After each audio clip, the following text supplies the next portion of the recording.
Assalamualaikum, bertemu kembali bersama channel kita bosku. Oke, itu tidak berapa lama, gaskun. Makanya saya bilang, saya heran kalau ada pendakwah, dai yang menghina, memaki. Belajar dari mana? Karena Rasulullah itu tidak pernah menghina orang. Bener juga. Belajar dari gurunya dong. Kan Ya, gurunya belajar dari mana? Gurunya lagi. Ya, itu pasti terputus dengan Rasul. Karena Rasulullah tidak pernah menghina. Wah, ini menarik nih. Pasti terputus dengan Rasul. Dari mana dia belajar? Ya. Rasulullah jangankan kepada sahabatnya, kepada lawannya saja. Coba ketika di Taif, Rasulullah dilempari sampai berdarah. Datang malaikat Jibril menawarkan bantuan. Ya Muhammad, sudah keterlaluan orang Taif. Saya diperintah Allah, kau berdoa saja aku hancurkan ini. Kira-kira kalau saya Das'at sudah keterlaluan ini. Ada tentara satu peleton. Gimana Das'at? Ratakan. Tapi Nabi tidak. Tidak, betul. Nabi katakan jangan. Kalau Allah ingin mendengar doaku, saya mau berdoa. Berikan mereka hidayah. Mereka perlakukan saya seperti ini karena dia tidak tahu apa yang aku bawa untuk mereka. Ya. Kalau dia tidak beriman, paling tidak anak dan cucunya yang akan beriman kepadaku. Ya, karena melihat contoh. Ya. Terbukti sekarang Taif. Di Taif sekarang beriman semua. Ada lagi kisah yang menarik. Nabi lewat, mau ke masjid. Diludahi orang Yahudi. Oh iya, saya tahu nih cerita. Diludahi. Apa Nabi marah? Tidak, Nabi senyum. Hari kedua pun begitu. Hari ketiga, mana ini langganan? Ya. Karena nggak ada yang ludahin kan. Mana ini langganan saya ini? Ternyata sakit. Apa Nabi doain? Rasa kamu. Tidak. Nabi datang ke rumahnya, lalu membungkus kurma dan roti, datang ke rumahnya orang yang meludahinya. Saya dengar kau sakit. Ya, ini ada roti, ada kurma. Akhirnya terpesona dengan akhlaknya Rasulullah. Jadi, tidak ada peluang buat kita untuk melakukan kekerasan. Karena sebenarnya dengan hal seperti itu, dengan keindahan yang diberikan, dengan cinta yang diberikan, sebenarnya lebih menarik. Iya, betul. Nah, kenapa Nabi mampu dari masyarakat jahiliyah menjadi masyarakat madani? Bayangkan, waktu itu sendiri dia berjuang. Iya. Tidak punya tim sukses, tidak punya dana, penyokong, tidak punya partai. Ya kan? Tapi berhasil. Kenapa? Karena keteladanan. Akhlak mulia beliau. Karena keteladanan ya bosku ya. Orang Mekah mengakui beliau, diberi gelar Al-Amin. Itu kan akhlak yang terpercaya. Sampai detik ini tidak ada satupun universitas di Indonesia yang memberi gelar mahasiswanya Al-Amin. Bisa dipercaya, tidak ada. Nggak ada, ya. Tapi waktu itu bukan Nabi yang katakan, saya jujur, saya terpercaya. Tidak, masyarakat Mekah. Ya. Lalu kapan mereka dimusuhi? Kapan mereka memusuhi Nabi? Ketika Nabi diangkat menjadi Nabi dan Rasul. Nah, itu awalnya karena kesombongannya itu. Mereka menolaknya Nabi. Bukan karena apa ajarannya, tapi karena kesombongan mereka. Ya. Jadi Rasulullah adalah figur kita. Ya. Wa ma arsalnaka illa rahmatan lil alamin.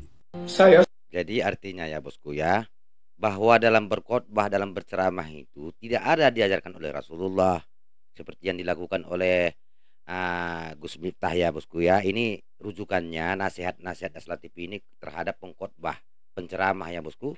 Nasihat ini nendangnya ke situ ya bosku. Oke, kita dengarkan ini bosku. Gus Miftah menangis ya bosku ya. Pengunduran dirinya ya bosku. Seorang anak yang berlatar belakang dari jalanan, yang bergaul dengan dunia marginal, dunia premanisme dan klub malam, telah diangkat derajat setinggi-tingginya oleh Bapak Presiden.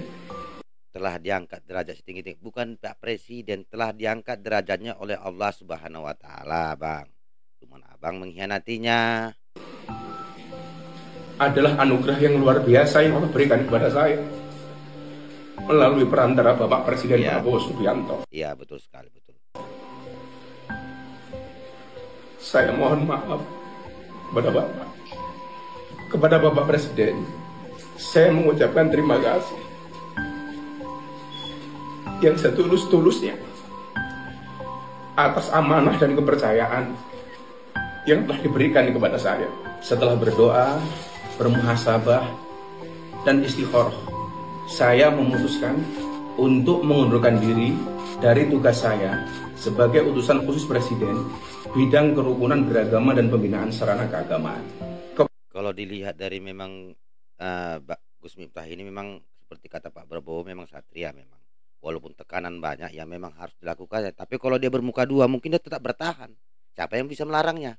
Kalau dia bermuka dua ya bosku ya, artinya munafik gitu ya bosku ya. Keputusan ini saya ambil bukan karena ditekan oleh siapapun, bukan karena permintaan siapapun, tetapi keputusan ini saya ambil karena rasa cinta, hormat dan tanggung jawab saya yang mendalam kepada Bapak Presiden Prabowo Subianto serta seluruh masyarakat. Iya. Nah, ya kita dengarkan ini bosku ya, perkataan Pak Prabowo Subianto atas pengunduran dirinya ya bosku ya. Kita simak sama-sama ya, oke? Tadi saya sendiri belum lihat langsung, tapi di laporan beliau sudah mengundurkan diri.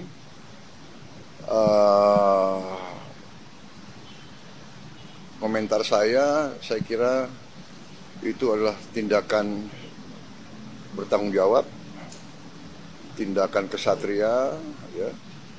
Beliau sadar, beliau salah ucap.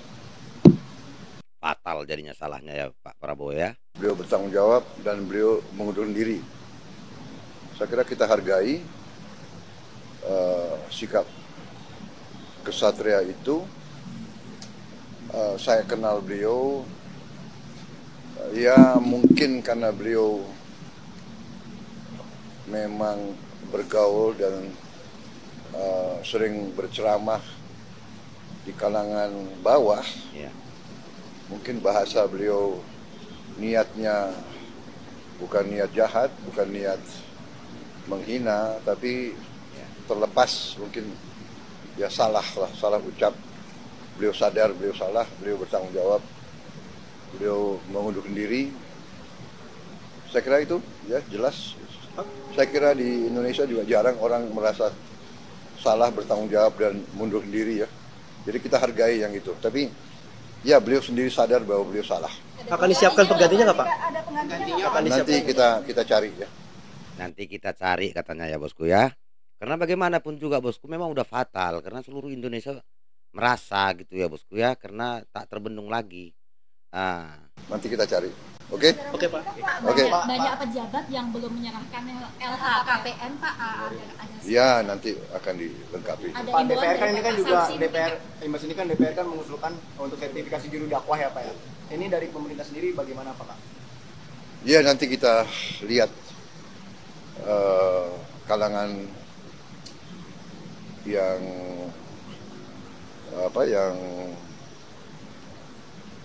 mengerti masalah ini semua, nanti mungkin mereka akan kasih masukan ya. Yeah. Majelis ulama, kalangan-kalangan dari ormas-ormas keagamaan dan sebagainya, nanti kita minta pendapat mereka. Oke? Pak, PPN 12%. Terima kasih ya. Pak, PPN 12% perkembangannya seperti apa Pak? PPN 12% Pak. Kemarin Kan sudah diberi penjelasan ya. Ya, kan sudah diberi penjelasan.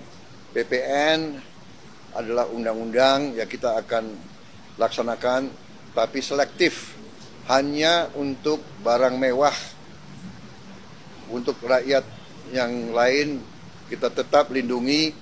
Sudah sejak akhir 23 pemerintah tidak memungut yang seharusnya dipungut untuk membantu rakyat kecil. Ya. Jadi kalaupun naik itu hanya untuk barang mewah. Ya. Berarti barang-barangnya minggu depan ya Pak ya? Terima kasih Pak. Nah, ini jadi pembelajaran bagi kita ya bosku. Sebenarnya sangat disayangkan kenapa Gus Miftah melakukan itu. Ada yang dibilang orang dia terlalu menyombongkan diri. Cara-cara dia memang sudah salah dari awal ya bosku ya.